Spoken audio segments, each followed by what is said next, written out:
بسم اللہ الرحمن الرحیم۔ السلام علیکم۔ دینی مسائل میں خوش آمدید کہتا ہوں۔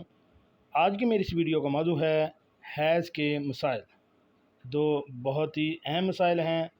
پہلا مسئلہ یہ ہے کہ عورت حالت حیض و نفاس میں تسبیح وغیرہ پڑھ سکتی ہے یا نہیں۔ دوسرا یہ ہے کہ حیض کے بعد غسل سے پہلے جماع کرنے سے کفارہ ہے یا نہیں۔ تو چلیے ناظرین، چلتے ہیں سوالوں کے جوابات کی جانب۔ ناظرین، یہ ہماری کتاب کا حوالہ ہے، خواتین کے مسائل اور ان کا حل۔ اس کے مرتب و تحقیق ہیں مولانا مفتی ثناء اللہ محمود صاحب۔ اس کا صفحہ نمبر ہے 310۔ سوال کو ہم تفصیل کے ساتھ دہرا دیتے ہیں کہ عورت جس وقت حیض سے فارغ ہو جائے تو غسل سے پہلے جماع جائز ہے یا نہیں، اور اگر کسی نے کر لیا تو کفارہ واجب ہے یا نہیں۔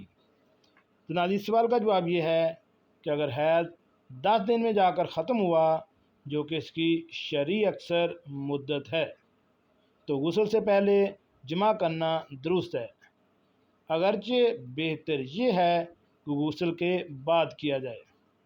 اور اگر 10 دن سے کم مگر عادت کے مطابق مثلا 6-7 دن میں حیض بند ہوا، تو جماع اس وقت درست ہے کہ یا تو غسل کر لے یا پھر اتنا وقت گزر جائے کہ اس میں غسل کر کے کپڑے پہن کر نماز پڑھ سکے، یا یوں کہا جائے کہ نماز کا وقت حیض بند ہونے کے بعد گزر جائے اور وہ نماز اور اس کے ذمہ لازم ہو جائے۔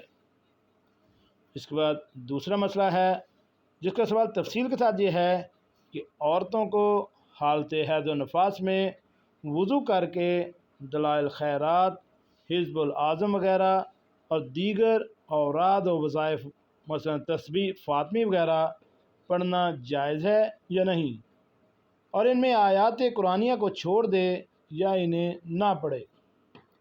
تو اس سوال کا جواب یہ ہے کہ وظیفہ مذکورہ اور تسبیح و تحلیل جائز ہے۔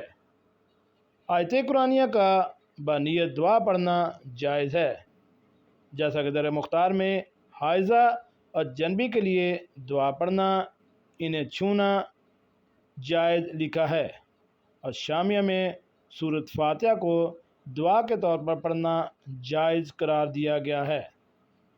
یہ دونوں فتوے دینے والے ہیں مفتی عزیز الرحمان صاحب۔ اگر آپ کو ان فتووں کے متعلق کسی بھی قسم کا کوئی ابہام ہے تو آپ ہمیں کمنٹس باکس میں کمنٹس کر سکتے ہیں۔